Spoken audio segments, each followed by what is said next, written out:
Welcome, everyone. It's another episode of the Hall of Fame show. It is actually season 4, episode 31. Oh my God, season 4, episode 31. We have been doing this quite a long time, have we not? We have. I just feel like we've had so much going on. We have usually at this point we're like episode 40 something. I just feel like we've had so much going on. We're at fewer episodes this year. That is true. Yeah, we sort of like it's funny though. You're 1,000% right, but that's mostly because we sort of we said like, all right, there's no Hall of Fame news, and then sometimes you've got your stuff going on, I've got my stuff going on, and we both have been doing so much with the United States Athletic Hall of Fame. Hopefully, anyone watching this or listening to this right now has checked out our show where we announced the first ever United States Athletic Hall of Fame class, where we had special guests, Olympic bronze medalist Dan Steele, Olympic bronze medalist Chris Huffins, in the bobsled and decathlon, respectively, and Marissa Chu, TCU coach in track and field. So, and also Vinny Lospinuso, who is our resident Hall of Fame expert. If he doesn't know about the Hall of Fame, then you asked the wrong question. I honestly believe that. And there were a lot of other people behind it, and thank you all for making that what it is. We are going to be making the 2024 thing much, much bigger, much better. We are working pretty hard to get new people who are going to be part of this. Yeah, I already have a couple people who are going to be doing it. One okay. I just heard from martial arts, one from broadcasting. Okay. So I'm asking more and more people here. So we'll try and get this done. I know we said maybe December 15th. I think we need to give ourselves some more time to get this group together. Yeah, I kind of realized that. That's also. So, but I think if we have that by January 10th and have that complete at this point, I heard back from somebody who might be interested. So I've got 4 people interested, all from the NFL. Actually, no, that's not true. 2 from NFL, 2 from broadcasting. Okay, cool. So we'll talk about that after. So, and if you're someone who you think you might be a great fit for this, hit us up. That's what we're here for. Yeah. We just want to make this grow. And if there's something that you think we're doing right, great. If you think there's something we're doing wrong, great. Tell us what we can do better. Yep. You know, there's one thing that we are not, and it's that is convinced we're 100% right on everything. We're doing the best we can. Which I think puts us higher than most halls of fame as it is. But we're going to looking at you, Bob Dylan. So I'll get to that later. There's a bit of foreshadowing there. We're going to talk about, I guess we're going to open up with the Toy Hall of Fame, which is held in the Strong Museum in Rochester, New York. I got to visit this place one day. And it's this fun little idea where they've been doing this for, God, I think over 20 years. So it's the Toy Hall of Fame, the Video Game Hall of Fame is housed there. And you've got in front of you the... Although I have been to another place that calls itself the Video Game Hall of Fame as well. So in New Hampshire. Oh. Yeah. Oh. So the fun spot in New Hampshire in is that Laconia? Can't remember exactly what town it is, New Hampshire.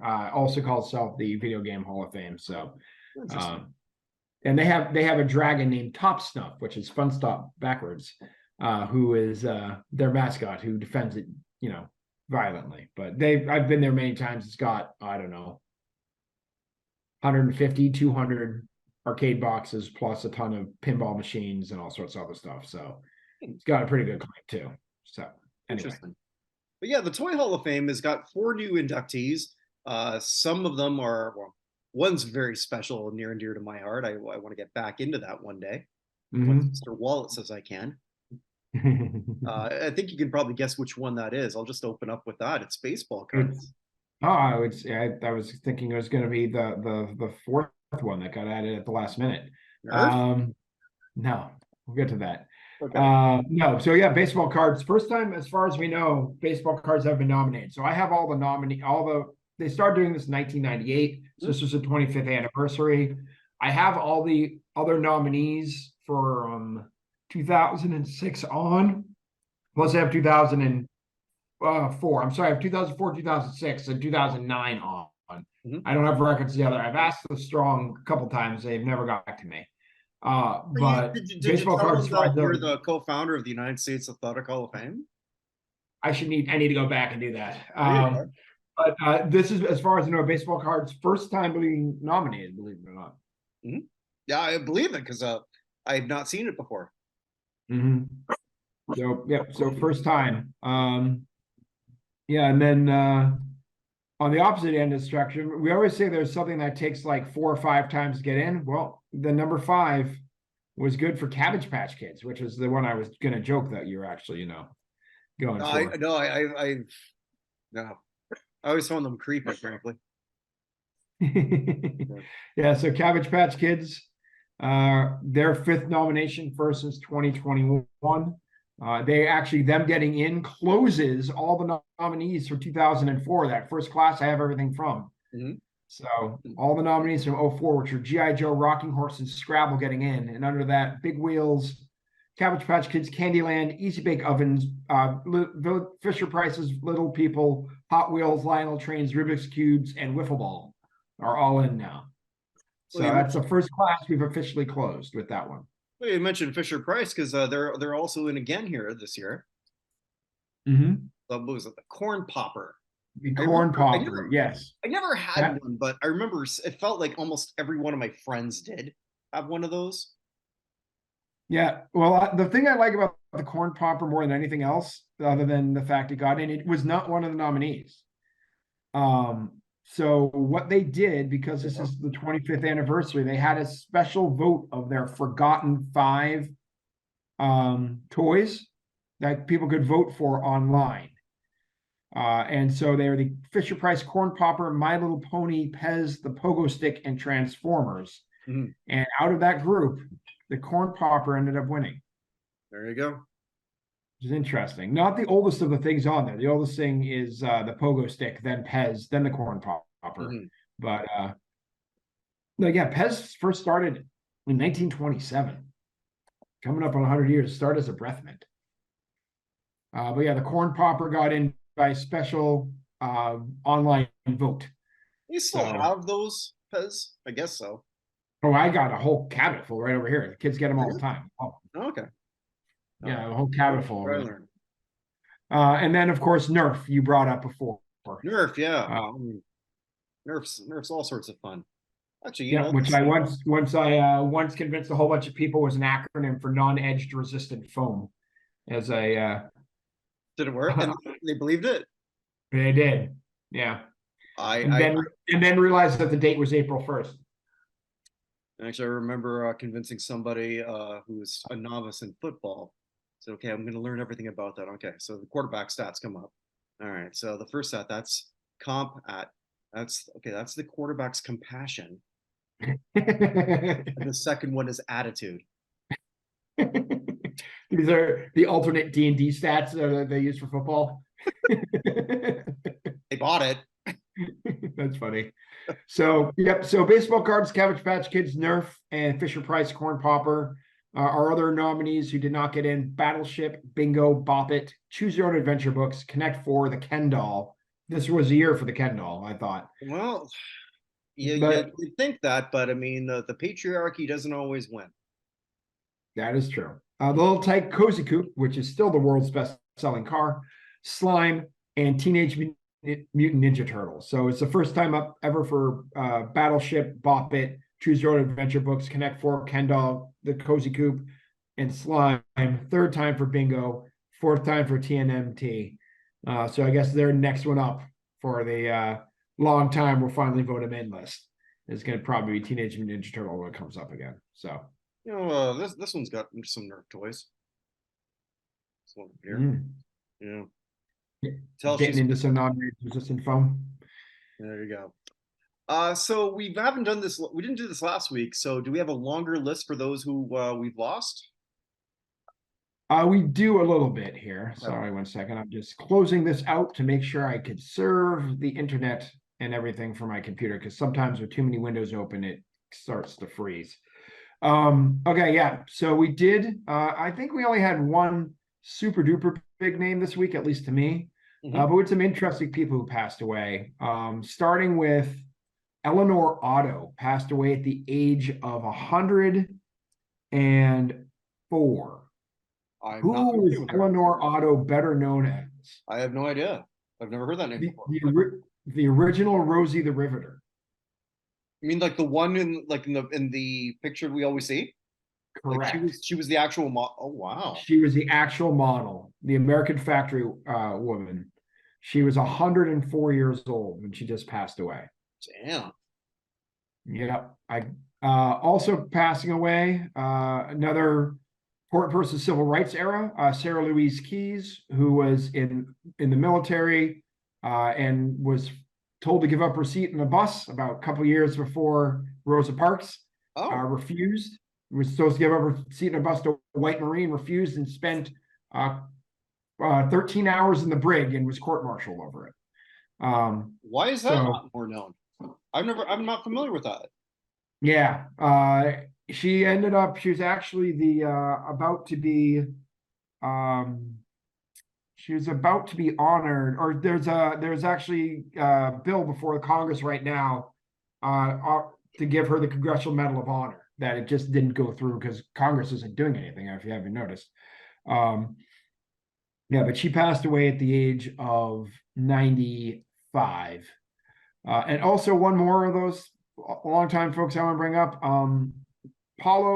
Astronaut with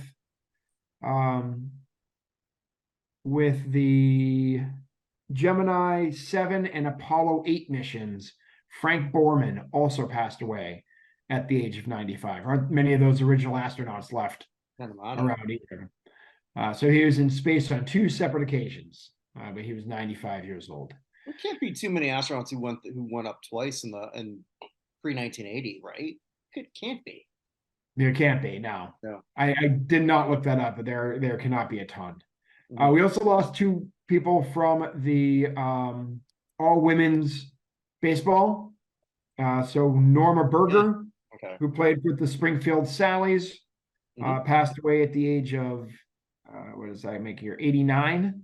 And Jeanette Stalker, who played with a whole bunch of teams, mostly with the Kenosha Comets, passed away at the age of 96. Love that name, the Kenosha Comets. It's a great name. And it's Comets with a K, by the way. Oh, I didn't know that. Yeah. Okay. The first woman ever to be sports editor for the Associated Press, Terry Taylor, passed away from cancer at the age of 71. Also, just quickly, Dex Carvey, Dana Carvey's son, passed of a drug overdose at 32. Shit, I missed that completely. Yeah. And one of the great, I guess, background karate guys, Pat E. Johnson, who was in the karate, he was the choreographer for the Karate Kid series, but also was in Enter the Dragon, Teenage Mutant Ninja Turtles, Mortal Kombat, all sorts of stuff like that. He actually in the movie Enter the Dragon. Yeah, you know the collection agent from the Mafia who gets cold cocked by John Saxon? Yes, I do. That is Patty Johnson. He passed away at the age of 83. I'm sure he did not want to have to take a fall for John Saxon. I don't know that John Saxon was an asshole. He just seems like he might have been. Yeah, probably. I have no knowledge. And if and he was a great guy. Like, I'm sorry, He was also a 9th degree black belt on Tang Soo Do, which is the martial art founded by Chuck Norris. So he's the highest ranked person other than Chuck Norris in that thing. I don't know if that means anything, but I've never even heard of that. Well, yeah. Well, the only element you need there is the element of surprise. Well, whatever it is, I'm sure it's better than whatever Seagal came up with. If you're with Seagal, you're automatically on deadly ground. So, ooh, or are you under siege? I'm just the cook. Thank you. There you go. Very impressionist. Very nice. We lost a couple of athletes who competed in both the 1960 and 1964 Summer Olympics. Russell Camilleri, the American wrestler, passed away at the age of 86. Garfield McMahon, the Canadian sports shooter, passed away at the age of 91. And I think I had one more. There was one more as well, and I lost it, but there was another one who passed away. There was like there was 3 athletes who only competed in 1960 and 1964, and they all died back to back days. But none Hungarian though. What? None of them Hungarian. None of them Hungarian. We had no Hungarian deaths like at all this entire 2 weeks. So possibly moved on because there was a lot of Italians who died this last week. One of whom was not probably the greatest golfer in the women's PGA Tour in Europe, the European version. Dale Reed passed away at the age of 64. Second all time with 21 wins on the ladies tour. Also won the Order of Merit.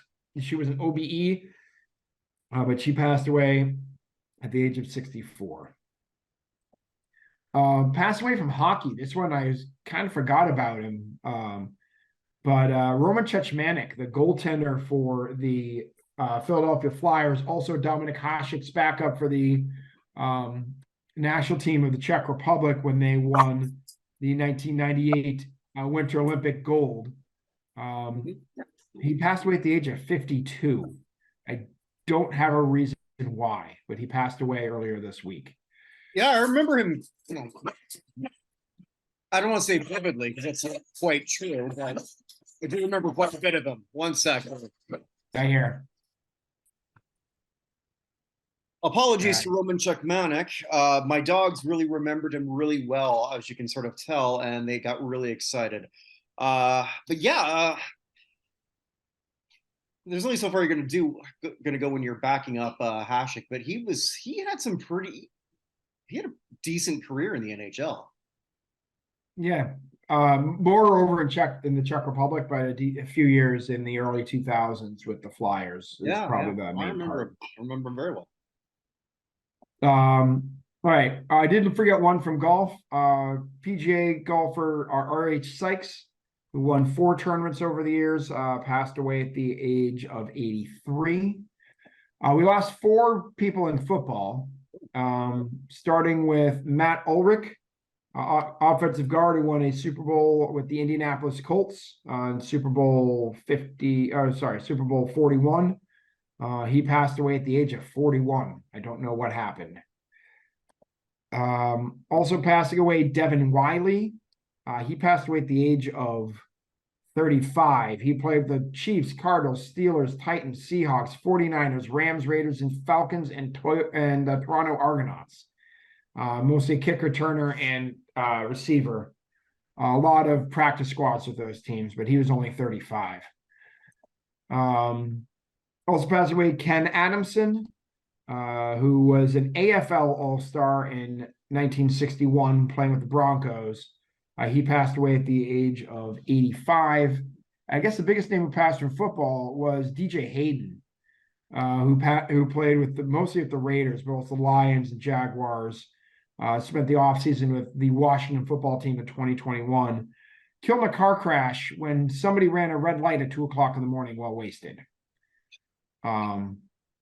So he and 2 other NFL players, mainly guys from the University of Houston, were all killed at 2 o'clock in the morning and struck the SUV in which he was a passenger. So ran a red light at excessive speed and killed 6 people. So, yeah.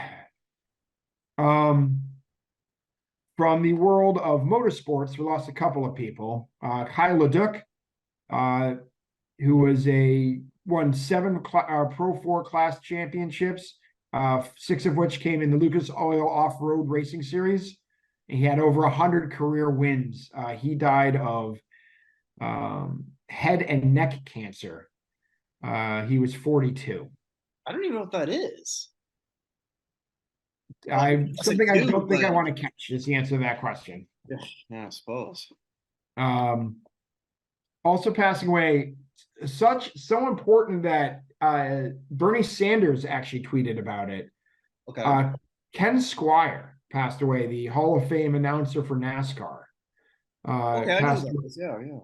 Passed away at the age of 88. But he was from Waterbury, Vermont. That's why I was going to say, no disrespect to Bernie, he doesn't strike me as a NASCAR guy. Well, he's 88 and from Waterbury, Vermont, which I feel like is basically Bernie's isn't Bernie like 88 from Waterbury, Vermont as well? I mean, okay, well, maybe they might have run around on the same track, let's say. Yeah, But they may have gone to high school together or something. But he passed away, like I said, at the age of 88. First announcer to give lap by lap commentary for the Daytona 500, and coined the term the Great American Race, the Daytona 500. So, yeah, but he passed away, like I said, at the age of 88. Thoroughbred horse racing Hall of Fame jockey Bobby Ussery passed away at the age of 88 as well. He only won 3,611 races. oh, that's all. Not that impressive. What can I say? Yeah. So he was 88. He retired. When he retired, he was third in all-time race wins. I'm not sure he is now. All right, now we're getting to baseball. Rob Ballore, who played with the Atlanta Braves for several seasons, passed away at the age of 75. I'll save him for a second. Dave Stenhouse, father of Mike Stenhouse, who played with your Expos teams. He passed away at the age of 90. He was a two-time All-Star, but those are both back in 1962 when they had two All-Star games. I know that name. Wow. Yeah, but he passed away at the age of 90. Also passing away, Dennis Higgins, who played at the White Sox, Senators, and Indians and Cardinals from 66 to 72. He passed away at the age of 84. Peter Seidler passed away, the former chairman of the San Diego Padres and grandson of Walter O'Malley. Okay. He passed away at the age of 63. He had multiple bouts of non-Hodgkin's lymphoma and also had type 1 diabetes. So in September, he said that he would not be able to go to any more games because he needed a medical procedure, but passed away at the age of 63. And finally, I think the biggest name in baseball, Dick Drago, passed away at the age of 78. This actually happened before our last episode, but didn't show up until later. Yeah. With the Royals, Red Sox, Angels, Orioles, and Mariners. I remember him best, of course, with the 75 Red Sox. He gave up, also probably best known for giving up the last of Hank Aaron's home runs. Oh, okay. The last of them? He gave up number 755. Okay. So yeah, but he passed away at the age of 78. All right, from music. Hold on, I'll come back to music. Make sure. Apologies. No, we have one basketball I want to get out of the way first. Johnny Green passed away at the age of 89, four-time NBA All-Star in 62, 63, 65, and 71. Played with the Knicks, Baltimore Bullets, San Diego Rockets, Philadelphia 76ers, and the Kansas City / Royals / Cincinnati Royals / Kansas City Omaha Kings. Number 24 is retired by Michigan State. Consensus second team All-American in 1959. 12,000 points in his career in the NBA, averaged 11.6 points a game. Very, very good player. Yeah, ranked on the not in Hall of Fame basketball list. Someone to consider. I don't remember where, but he's ranked. Yeah. Okay. And that leaves with music. So we'll start with Charlie Dominici, the second vocalist for Dream Theater, when Chris Collins left. Then he was later replaced by James LaBrie. He passed away at the age of 72. I don't know what he passed of. From the Dove Shack. Do you remember the Dove Shack G-Funk group? They were on Regulate, the Regulate album with Warren G. But C. Knight from the Dove Shack passed away at the age of 52. The Dove Shack was a little place where we can get together. I knew that was going to come out of your mouth, and I'll say he had complications from a stroke. Sorry. Yeah, I know. That tin roof was rusted. So From I do that to my wife all the time whenever we're driving and there's a sign. I go, sign says, and yeah. The original bass player of the Stone Roses, Pete Garner, passed away. He was with them from 83 through 87. He died of cancer at the age of 61. And then I would say the biggest name who passed away, the last member of the gang passed away. Cool is still going, but the gang is gone. I was wondering how many were left because I saw that today. Yeah, so George Funky Brown passed away. He's probably best known for writing two of the greatest hits of all time for them. By the way, we've talked about this many times. Kool and the Gang is ridiculously overlooked for getting the Rock and Roll Hall of Fame. They meet every possible criteria except having been nominated. He wrote Ladies Night, and he wrote probably their biggest hit of all time, Celebration. And now at this point, I don't know. I mean, if they actually get in, who's accepting? I guess just Kool. And he's the only one left. Yeah. So Kool is 73. So it's not like any of these guys were particularly old. But I mean, Ronald Bell's gone, Dee Thomas is gone, Spike Mickens is gone, Charles Smith is gone, Woody Sparrow's gone, George Brown is gone, and now and Funky Brown is gone, and Ricky Westfield's gone. Mm-hmm. So that's everybody. Yeah. So except for Kool. So they need to take care of that while he's still alive and get those guys in. But yeah, so George Funky Brown, rest in peace. He was 74 years old. So that's everybody I got. Okay. All right, so that brings us to elevator up, elevator down. Elevator up, elevator down. Who in the last, I guess, 2 weeks has made a Hall of Fame case and who hasn't? And Hall of Fame case, pretty easy for me in elevator up is it's all baseball related. Well, it has to be. The awards just came out. Yeah, and these matter a lot. I'm just going to focus on the real big ones here. That being the MVP and the Cy Youngs. Yeah. Needless to say, all four of them have taken major step ups. Yeah. Shohei Ohtani, who won the American League MVP, is a Hall of Famer, I think, to you, to me, but he doesn't meet the qualifications because he hasn't played 10 years. Now, he's what? Is he 4 years in now? No, because I think he's more than that because his first 2 years were relatively nondescript. Because he didn't even pitch till year 3. No, sorry, he didn't even hit till year 3. Interesting. So keep talking. I'm sorry, I've interrupted. Yeah. So no, all good. So either way, I don't care if for whatever reason because he's the type of player who could break down completely. Mm-hmm. Fortunately, like any ball player really could, I suppose. Yeah, I mean, it's got anybody. Right. So 18, 19, 20, 21, 22, 23. It's actually a 6 year. Okay.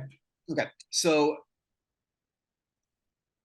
if for whatever reason he like, let's just say his arm falls off, I don't know, or just something awful. Mm-hmm. I see how they can't sort of like look at this guy, what he's done, what the type of special player that he was, and give him some kind of dispensation.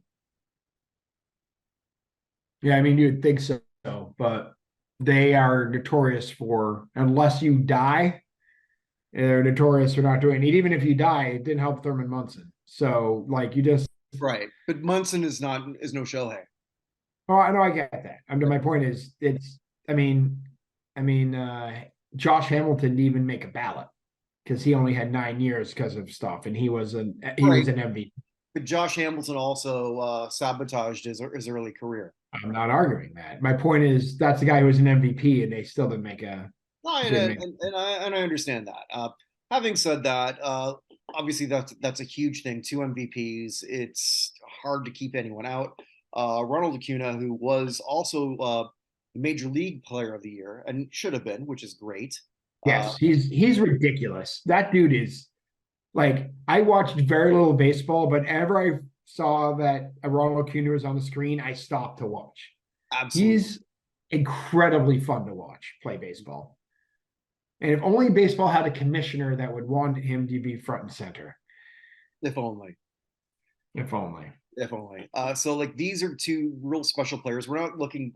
They're not going to be like players who, or where we've had these weird fluke MVPs. Mm. Burrows, Jeff.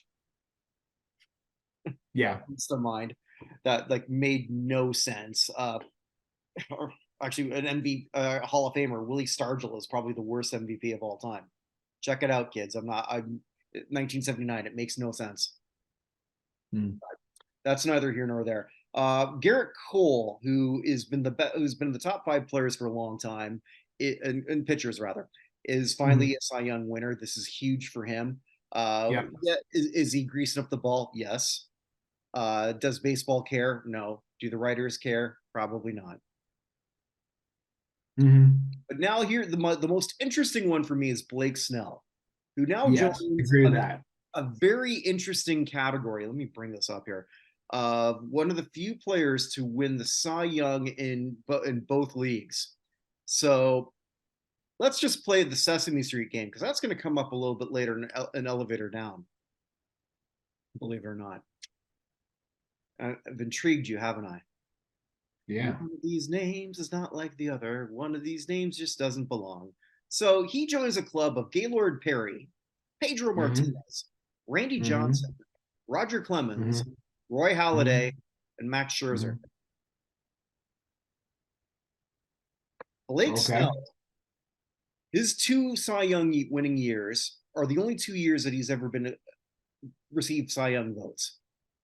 So we're looking at a player with 2 very, very good years and has been above average in some. He's also an interesting case who pissed off a few people, myself included, with his attitude during the COVID year, saying, if I'm going to pitch, I'm not taking a pay cut, even though I'm only playing 50 games. Yeah, I remember. Yeah, so that was, I'm sure I'm not the only one who got turned off massively by that attitude. I can get where he's coming from. Maybe you should be a little bit self-aware there, dipshit. Keep your mouth shut on that one. So, saying that, he's joined a very exclusive club with people who were, now I don't believe Perry was a first ballot Hall of Famer, but Scherzer will be. It's a special group. It's a very special group. 2 Cy Youngs does not necessarily make you a Hall of Famer. Yeah, I'm looking at people. I'm looking at people who have 2 Cy Youngs right now in front of me just to see. Obviously, we have Clemens, who has 7 and isn't in for other reasons. Right. But you have Denny McLain, Brett Saberhagen, Johan Santana, Tim Lincecum, Corey Kluber, Jacob deGrom, and Blake Snell.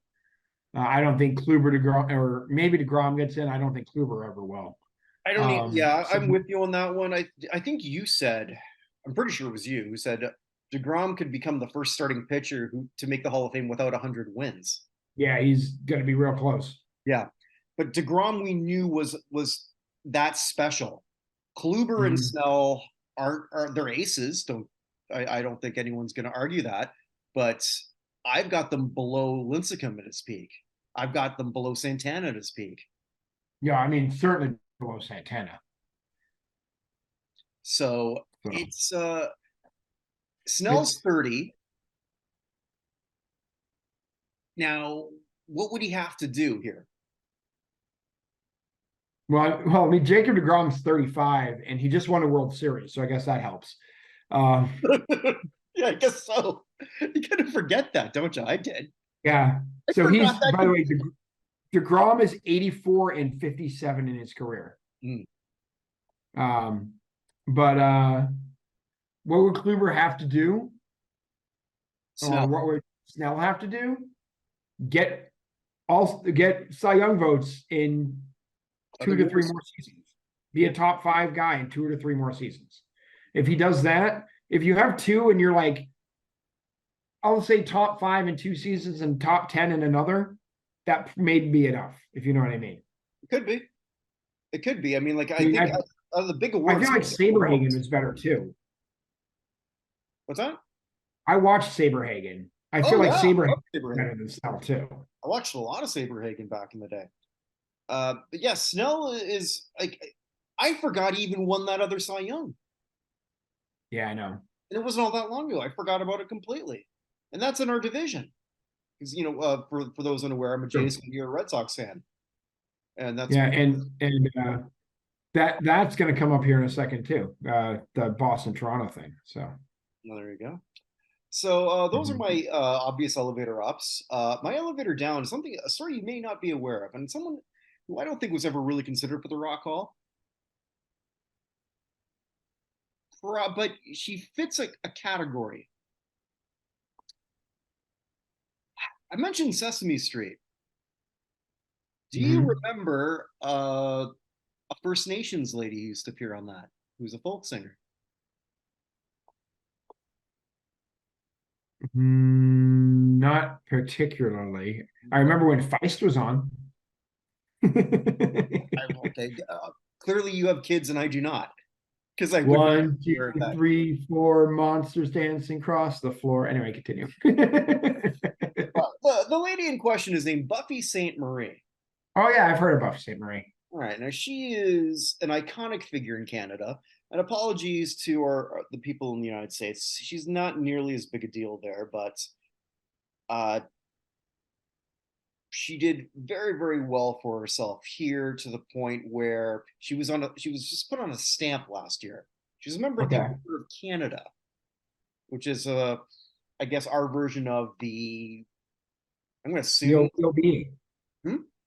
It's your version of the OBE, right? What's the OBE? The Officer of the British Empire, or whatever it is. Oh, okay, yeah. I was thinking like in your version of the U.S., just I guess the Presidential Medal of Freedom, I guess. Okay, maybe. I'm just trying to come up with sort of that. Not a lot of hits, but she was credited as the first Indigenous person to win an Oscar. She wrote "Up Where We Belong." Yes, that I did know. I didn't realize she was. I didn't realize she was Indigenous, but I did know she wrote that and that she won an Oscar. Well, here's the interesting thing. She's not Indigenous. That's not good. No, it is not. CBC up here, and I welcome anyone to sort of watch. Like, this came out about 2 weeks ago as we were recording this. I'm kind of blown away by this.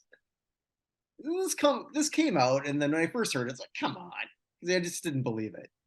Like, nobody's pulling this kind of Rachel Dolezal crap for 60 years. Apparently, she did.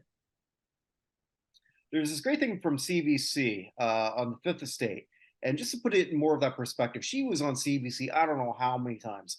It's sort of like if there's the rumor that Ilhan Omar actually married her brother, but the one who said that's official was MSNBC. I'm trying to put it in that perspective.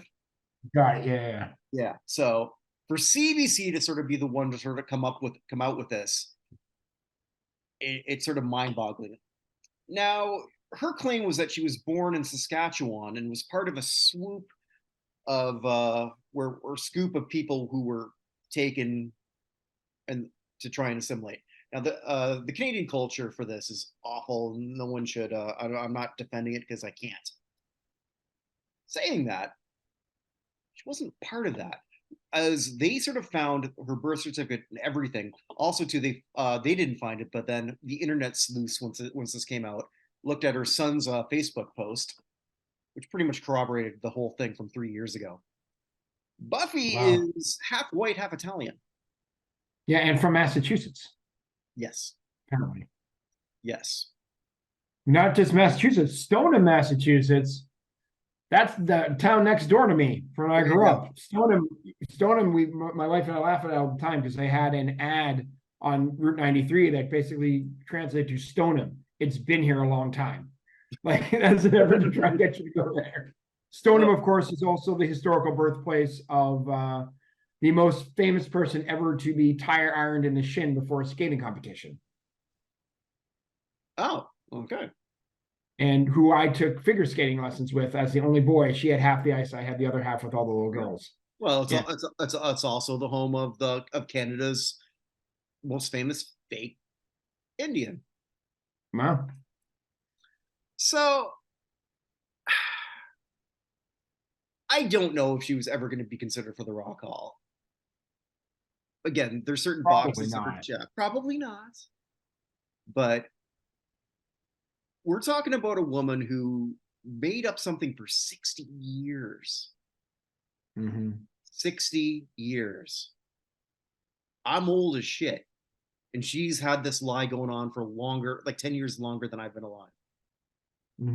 I couldn't find anything that she's ever, like, I just want to, I decided I'd go on a YouTube rabbit hole to see if I could find anything where that wasn't part of her identity in any kind of interview. I gave up after 20 minutes. I couldn't find anything because it's all her whole, I guess her whole shtick. I have to say it's a shtick because that's what it was. One clip I found where she was guest starring in The Virginian. Okay. And she said, "Well, okay, for this thing, I'll do it, but you're gonna have to make sure that all the other actors are played by Indigenous people." Hey, to be fair, I'm with her on that one. Yeah, rules for thee, but not for me. But yes. No, I get it though, because sure, otherwise we have, what's his name in face paint. So right, but I get it. No, I get it.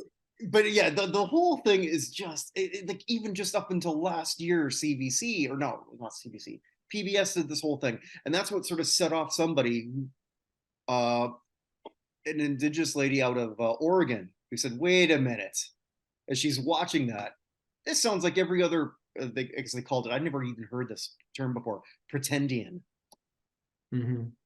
And she just did the whole deep dive and found, we got another one. Wow. I was obsessed with this story for at least a couple days because that blew my mind. Because again, just because that was a name, obviously it wasn't necessarily, not being Indigenous, it wasn't necessarily special to me, but it was a big deal as a Canadian. Right. She would, like, in the 70s, 80s, like, we didn't have a whole lot of celebrities that sort of represented the nation elsewhere. She was one of them. Right. And then what really turned me around on all this, so I'm watching this other thing on CBC. No, actually, it wasn't CBC. It was on the APTN, which is, I think I got this right. I apologize. I never actually watched this until this. I believe it's called Aboriginal People's Television Network. Okay. And so, like, they wanted to get some reactions of that. And there was one from Winnipeg, here where I live, and from a singer here. She said, like, well, not only is it heartbreaking, but she took awards from my friends, because there's designated categories for that. So, and then it made me think more backwards, right? That I found something where she's on Good Morning America, debating a senator on an issue I don't remember, because like it was something in Montana, so like it didn't resonate with me, but it was just her talking on behalf of all Indigenous people when she wasn't. And remember back then, we say, I don't have to tell you that, but for anyone younger, like you and I, we built this platform, right? We can just do this, and it's not a big platform, but it's ours, and we're doing it, and anyone can do it. Couldn't do that back then. You have your three major networks in the States, one maybe in Canada. So okay, there's a First Nations issue. Who are we going to call? Buffy. And it wasn't her story to tell. And for over 50 years, she said it's important for us to tell our stories. Lied for over 50 years. That is what's crazy is her actual last name is Santa Maria. Oh, so you're looking that up as we're going, yeah. Yeah, so yeah, that's what part of Roots of It Quiet. I've been saying, look at the story. Her actual last name is Santa Maria. So it's not like she really even changed the last name that much to hide it. Well, I mean, part of her story was that, okay, that she was adopted by an American family. She was raised by an American family. She at least got that part right, but that was her real family. Not only that, she doesn't even have a Canadian passport, I found out. So she's not even, she's still doing everything on a US passport. 10 different schools, 9 in Canada. UMass is one of them, the one in the US, that's given her an honorary doctorate. For what? and nothing's gonna happen to her here. The only thing is, I'm sort of glad this happened when she's still alive. But maybe I'm a little petty that way. And gee, like this has got to be. I was trying to come up with this. This is the biggest lie in entertainment history. And you look, the first thought was Milli Vanilli, but they were. My first thought was Rock Hudson. Okay, but Rock Hudson pretended to be straight because that he had to. He had to.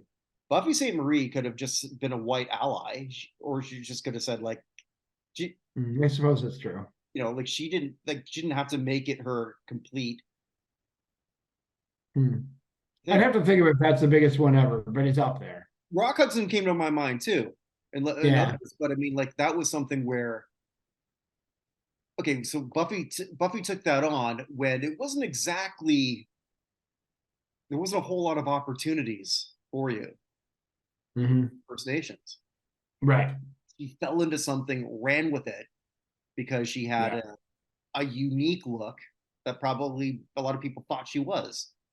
Yeah, that's why I didn't believe it when the story first came out. Like, come on, I'm not even gonna read this. And then it showed up on my timeline, on my YouTube thing. It's like, all right, I'll watch this. And then I was like, the whole time, it's like, I can't believe this. I mean, it was one of those things where Trump said, I can't believe how many lies. And Trudeau said, that's awful cultural appropriation. See how I took a shot at both sides? No? Yeah. All right, I thought that was funny. I try to be equal here. I appreciate it. So, but yeah, that's a pretty big story. I would say that's a definite elevator down. So yeah, I mean, I don't think it's going to cost her anything here. It should, but it won't. But yeah, and again, I have no clue if she was ever on the radar. That would have been right up there with my fella Cootie thing. But that was that actually was that was a nomination. So it was a nomination. It's entirely possible. There you go. So we're gonna close with the good, the bad, and the ugly of the last little while. We'll do the bad, the ugly, and the good.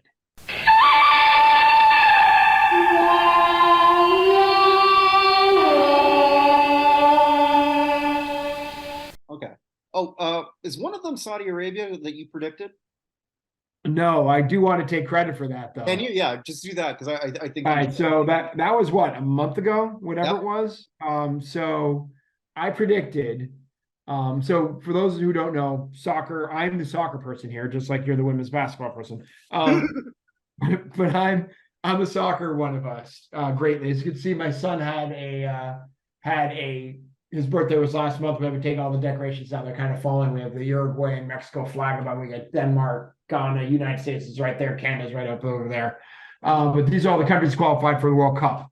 So we had like a geography / soccer party for him a little bit ago. So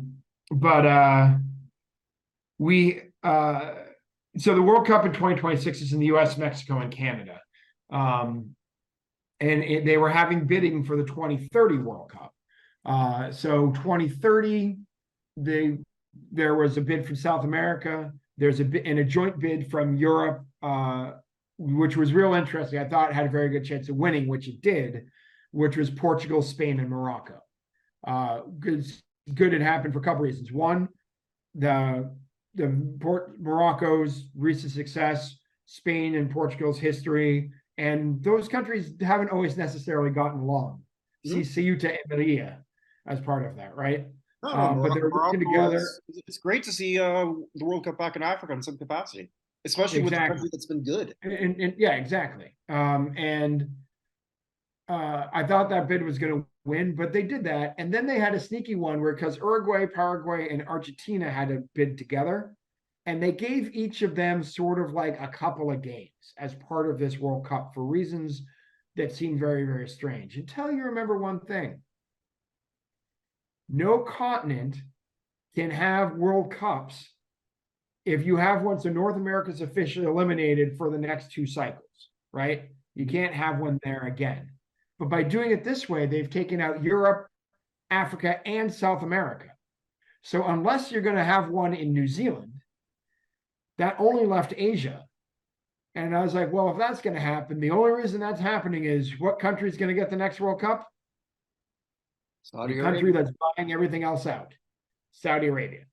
Did they even announce a bid when you made that prediction? I made it, 6 weeks ago? Yeah, but did they even announce that they were even going for that? Well, I said it as soon as they made the announcement of the Argentina wrinkle. I wasn't surprised because it started with it was just Spain, Portugal, and Morocco. It's like, oh, that's cool. And then 12 hours later, they mentioned that stuff in South America was involved. I'm like, oh boy, the fix is in. I did the math. Yeah, and that's what happened. So it's neither good, bad, nor ugly. It's just business as usual in FIFA. We'll see it that way. Mm-hmm. I just wanted to give you credit on that one because I appreciate that. Thank you. Yeah, because when that happened, you just sent me that message, and it's like, okay, well, you called it.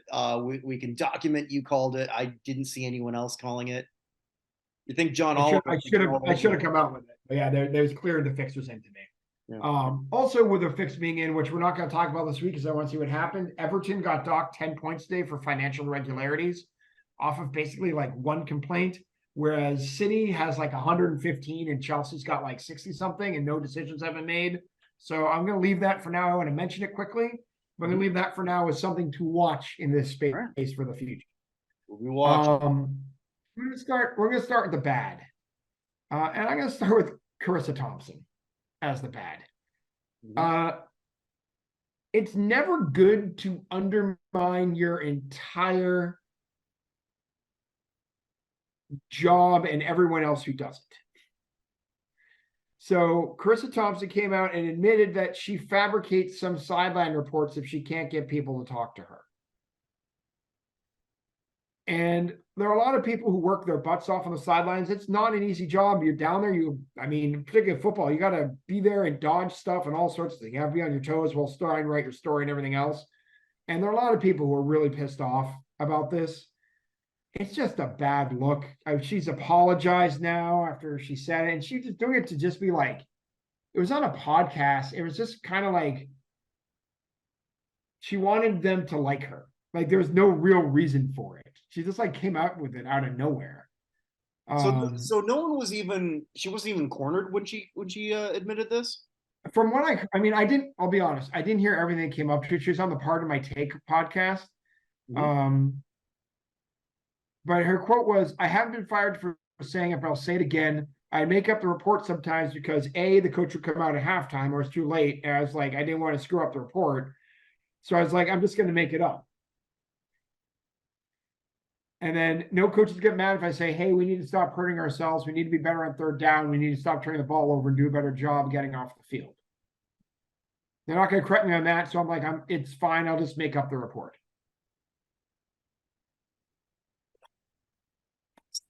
Sideline reporters, let's be blunt, they're mostly worthless. Yeah, but regardless. But her response was on the podcast this week. I started making reports early in my career, which is not what she said. Mm-hmm. When I worked as a sideline reporter before I transitioned to my current host role. Working in the media, I understand how important words are, and I choose the wrong words to describe a situation.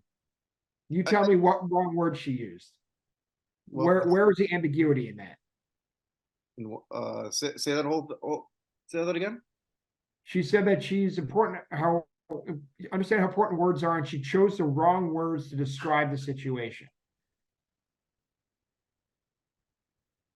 What words could she have possibly screwed up?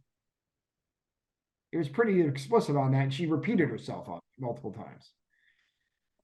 So it's just a bad look. Yeah, it makes a lot of people look bad. I guess my thing on that, and I've thought this pretty much all my life. Sideline reporters generally don't add anything. In a lot of cases, they're eye candy, bluntly.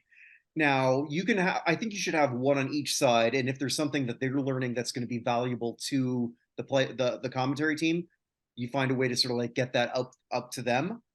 Beyond that, if they've got nothing, don't go to them for no reason at all. Yeah, Tony Saragusa was my favorite eye candy. Okay, mine too, but he was okay. But mostly just because he was the only one who was entertaining. Like when Paul and I've been watching some of these old games, and like, oh my god, they're like, and you'd see like there's Nick Buonaconti as a sideline reporter, Oh, and that's true. Yeah. but he's horrible at it, and he's adding nothing Mhm. either. So it's not like it's not a man thing, a female thing. Just if you've got nothing, you're serving zero purpose, zero. Yeah. So And anyway, I don't want to belabor the point, but yeah, no, I just it's went, just a bad, I just went with yeah. that. Let's just go. It's a bad look. I do want to, like I say, throw out a special shout out to Bob Dylan in defending Jan Wenner after he said that women and minorities aren't good enough to be in the Rock and Roll Hall of Fame, and saying that he got booted and that he's trying to get him back in on the board. As the County Curse once said, I want to be Bob Dylan. Mr. Jones wishes he was someone with a little more understanding what's going on in the room. So, yeah, I just a special shout out this place to Bob Dylan defending the undefendable. So anyway, the good and the ugly are both the same sport. So the ugly, I just want to ask you a question. Sure. What would Draymond Green have to do to get suspended 10 games?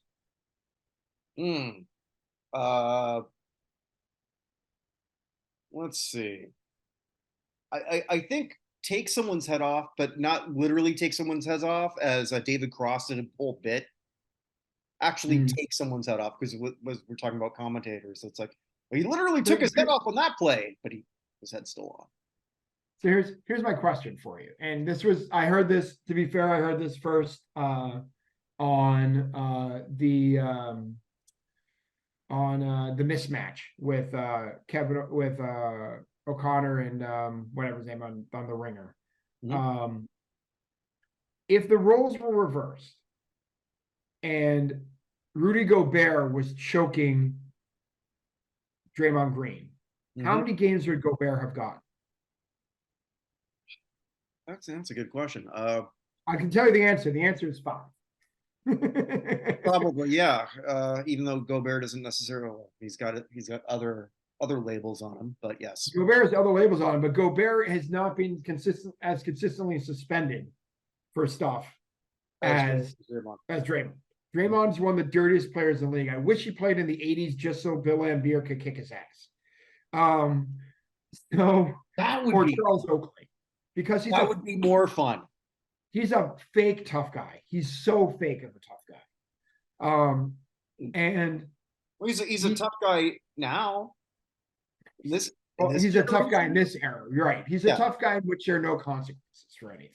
I mean, it's like I look at today's generation. I used to tell my dad, I feel like I'm Dirty Harry compared to some of the 20-year-olds growing up now. Yeah, I mean, that's entirely true. I work with a lot of them. So, yeah. Moving on. Yeah, but moving on. I don't understand how the suspension is only 5 games. I don't understand it. Like the Warriors are toast.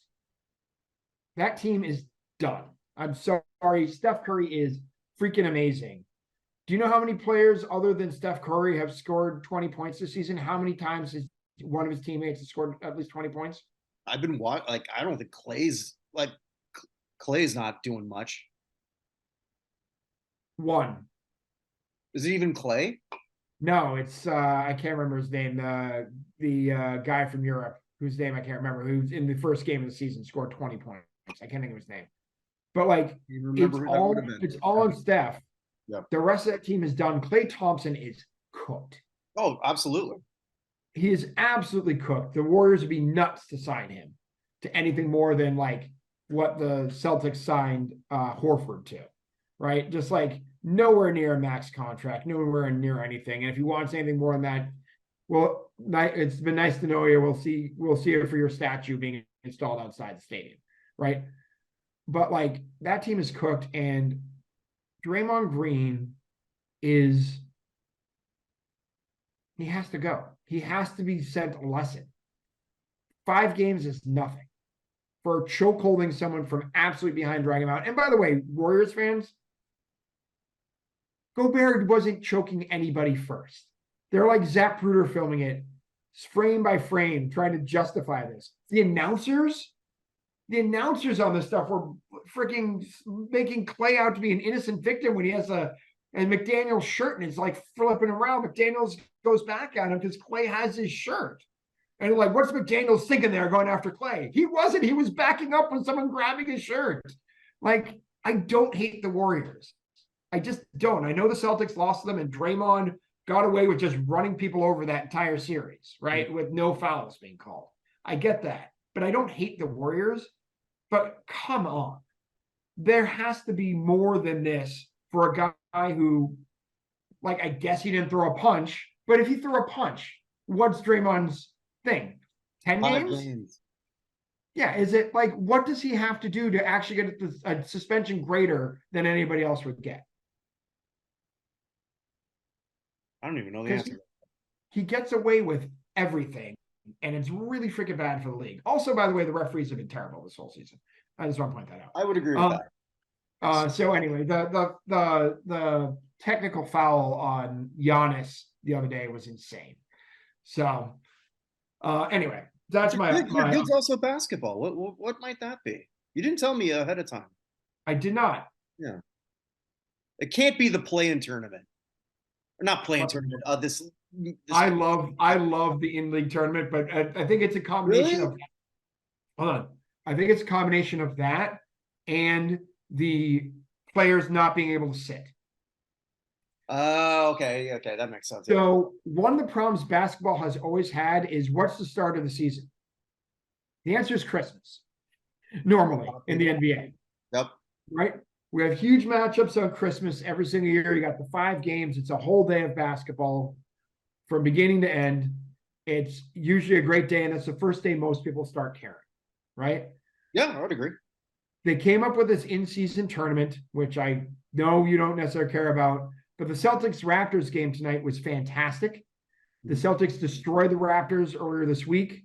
They were back in the Raptors felt slightly disrespected after that game.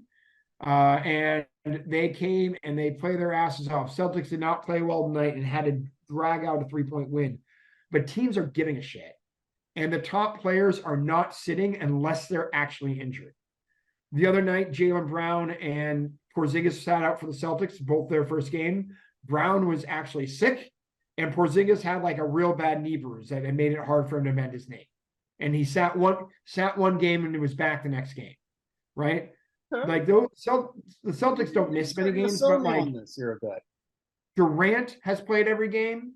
Curry's missed a couple now, back to back, but he's playing basically every game. Like LeBron, not only is LeBron playing every game, I think he's Bugs Bunny. He's playing every position. That team is also awful except for LeBron. But like all these guys who would be sitting on back-to-backs, even in October, November, are not doing so. Like someone went through the top. I saw someone went through the top 20 scorers in the league. Those top 20 scorers, the most any games any of them had missed was 2. And again, I know it's the middle of November. We've had 12, 13 games, whatever it is for most teams. But people were sitting all the time before. And it was one of the big issues that the league had was that people paying for tickets not knowing who's going to be coming, the betting lines are not knowing who's sitting. And if people are injured legitimately or they need a game off because they're like, you know, they got an actual problem, then cool, right? I get that. But like the first game with the Phoenix, they had Bradley Beal was out, and then Booker was out, and then Durant was out. Well, that's the only game Durant has missed as well. It was the second game. Like it's so much better. And the scoring is up. The games are more competitive. You're getting more people with 50 points. Sometimes they're not always competitive, but you're getting more and more exciting stuff because more and more good players are playing. And I think that's a good sign. And I think we'll see how it goes later in the season. We may get to March. We'll have people in rest mode. But at least for the part of the season that has never mattered, it's working. Okay. I might stand corrected. Okay, Yeah. so that And sorry, one last shout out while we're at it. Yeah. Have to do one more soccer. Congratulations to Albania for making the European Cup. They qualified today for the Euro Cup in 2024 in soccer. Really? Is that the first time? They're second. They made it in 2016. It's only their second major tournament ever. So they tied Moldova today. They may not win the group. The Czech Republic is right behind them. But they are guaranteed to finish in the top two. And so they automatically qualify for the tournament. So I told my son that today, and he's like, but Albania is terrible. He plays FIFA all the time. They're like the, way bottom of the list in Europe. And he's like, they're terrible. How they make it? I'm like, they won more games than anybody else. So just congratulations to, I like it when small countries don't get to do much, do stuff. Pakistan, by the way, lost their first game 4-0 to Saudi Arabia in Asian qualifying. So okay, yeah, because you said that was a pretty. They never advanced past the very first round of World Cup qualifying ever. It's a country of over 100 million people. It's first time, and they got beaten. But hey, they only got beaten 4-0, which isn't that bad, honestly, in Saudi Arabia. Comoros lost 8-0 today to Ghana. So. Well, maybe they should play Indonesia. I'm sorry, Seychelles lost to Ghana, not Comoros. Comoros won. So. Yeah. All right. Not just soccer. He knows his countries. Model U. I do know my countries. They're very simple. I played a lot of Where in the World is Carmen San Diego. So. Where is she at nowadays anyway? Well, she's been around the world from Cannes to Carolina. She's a sticky-fingered filcher from Berlin down to Belize. She's taken on a ride on a slow boat to China. I'll tell you where in the world is Carmen San Diego. She goes from Nashville to Norway, Bonaire to Zimbabwe, Chicago to Czechoslovakia, and back. I didn't know there was a whole song about that. Oh, come on, they're Canadian. It's rockapella. They'll ransack Rakistan and run a scam in Scandinavia. Make you stick 'em up down under, and she'll make your pockets burst. Well, I wasn't once. Misdemeanor when she stole the beans from Lima. Tell me where in the world is Carmen San Diego? Come on. Yeah, I once. Rockapella, the pride of. I don't know. I did know that once I went around the world, couldn't find my baby. I take that back. They're not Canadian. I thought they were Canadian. I don't know who we're talking about. Hold on. I just know that was a show. They're from New York City. That's ridiculous. I was convinced they're Canadian. We don't have everything. Oh well. We don't even have a indigenous folk hero anymore. Yeah, you do. Who's that? Oh, yeah. There was that one time he said that he was, because he's 1/16 or something, that he doesn't have to pay taxes. That's not quite how that works, but anyway. So anyway, all right. So yeah, so a lot of time to plug a few things. Yes, absolutely. A lot of things that we haven't sort of gotten to just because we've been working really hard in the United States Athletics Hall of Fame. So apologies for that. There's about like 7 or 8 shows in the can that I still have to get to. Shows I've done with Paul Lawrence, where we're looking at old Super Bowls. With Glenn Pulowski, the Classic Sports Review, which most of them are really sports related. Next week it is it's the cancel pool. Oh God, I forgot about that. Oh, don't forget about that. That's live, buddy. Okay, what day? 22nd. That's Wednesday? Mm-hmm. Okay, that I can do. Yep. So that's coming up. There's the show we do with Andrea Tessman and Brad Nelson. How the hell was this a hit? There's a few more of those coming up. So there's going to be a lot more videos coming in the next little while. Next week, I will be I'm going to mention to Evan the new list for the for the Not in Hall of Fame Rock and the Not in Hall of Fame Hockey. That's sort of taken a back burner. That's finally going to be updated. So there's a lot more site up now without Pierre Turgeon. All right. Which means that anything is possible, I guess. No, it's not. Jeremy Roenick's still not getting in.